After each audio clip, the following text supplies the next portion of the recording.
মোদীর মন্ত্রিসভায় সংখ্যা কমলো মহিলা নেত্রীর। কতই বা ছিল আগে আর কোথায় গিয়ে বা দাঁড়ালো?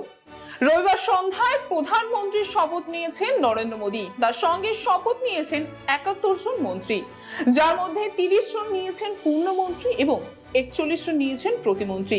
এবং এই পূর্ণমন্ত্রী এবং প্রতিমন্ত্রী মিলিয়ে টোটাল মহিলা নেত্রীর সংখ্যা কমলো মোদীর মন্ত্রিসভায়।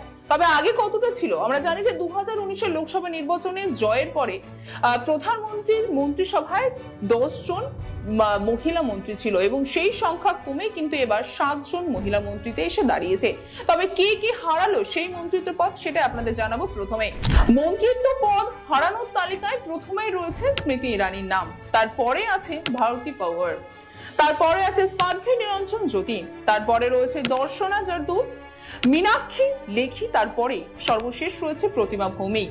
এই কজনা হারিয়েছেন মন্ত্রীপদ, মহিলা মন্ত্রীপদ। এবং তারপরে চলে আসবো যারা যারা এবার মন্ত্রিত্ব পদে আছে, অর্থাৎ 7 জন পূর্ণ এবং প্রতিমন্ত্রী মিলিয়ে। এবার 7 জন পূর্ণ প্রতিমন্ত্রীর মধ্যে 2 জন পেয়েছেন পূর্ণমন্ত্রী এবং 5 জন রয়েছেন প্রতিমন্ত্রী।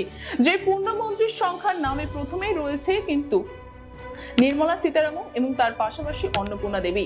নির্মলা সীতারামন আমরা জানি যে তিনি অর্থমন্ত্রী ছিলেন এবং অর্থমন্ত্রীতে পদে তিনি কিন্তু রাজ্যসভার সদস্য ছিলেন। তিনি এবার লোকসভা নির্বাচনে কিন্তু তিনি দাঁড়ায়নি এবং এইবার তুলনায় অর্থাৎ এইবারকে নিয়ে মূলত তিনি কিন্তু 3 বার এই সংসদে তিনি নেত্রী হচ্ছেন এবং ফাইন্যান্স মিনিস্টার হিসেবে তিনি গতবার ছিলেন। তবে এইবার তিনি কোন মন্ত্রিত্ব পাচ্ছেন সে বিষয়ে এখনো কোনো স্পষ্টভাবে কিছু জানা যায়নি। এবং তারপরে রয়েছে অন্নপূর্ণা দেবী। অন্নপূর্ণা দেবী কিন্তু তিনি এবার পূর্ণমন্ত্রী হিসেবে শপথ নিয়েছেন রবিবার সন্ধ্যায় এবং সেখানে কিন্তু আমরা জানি যে ঝাড়খণ্ডে বিজেপির আধিপত্য বিস্তারে অন্নপূর্ণা দেবীর কিন্তু অনেক যোগদান রয়েছে।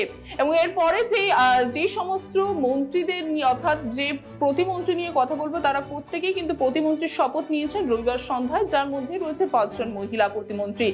যেই প্রতিমন্ত্রীর মধ্যে প্রথমে আমরা কথা বলবো সাবিত্রী ঠাকুরকে নিয়ে।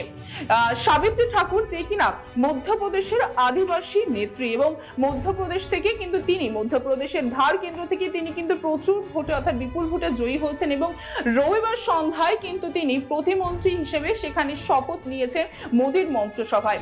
পরবর্তীতে রয়েছে নিমুবেন বামভনিয়া। নিমুবেন বামভনিয়া তিনি গুজরাট থেকে কিন্তু যে সমস্ত 3 জন প্রার্থী বিজেপির তরফ থেকে দাঁড়িয়েছিলেন সেই 3 জন প্রার্থীর মধ্যে একজন রয়েছেন এবং গুজরাট থেকে কিন্তু তিনি বিপুল ভোটে জয়ী হয়েছেন এবং রবিবার সন্ধ্যায় তিনি প্রতিমন্ত্রী হিসেবে শপথ নিয়েছেন মোদীর মন্ত্রিসভায়। তারপরে চলে আসলো রক্ষা ঘোটসে। রক্ষা ঘোটসে কিন্তু মহারাষ্ট্রে যে প্রাক্তন একনাথ ঘোটসে বিজেপি নেতা ছিলেন সেই নেতার কিন্তু তিনি নাতনি এবং তিনি কিন্তু মধ্যপ্রদেশে বিপুল ভোটে জয়ী হয়েছেন এবং সেখান থেকে তিনি কিন্তু 3 বারের সাংসদ, আপনাদের প্রথমটা জানিয়ে রাখি। এবং তারপরেই তিনি কিন্তু রবিবার সন্ধ্যায় প্রতিমন্ত্রী হিসেবে তার শপথ গ্রহণ করেছেন এবং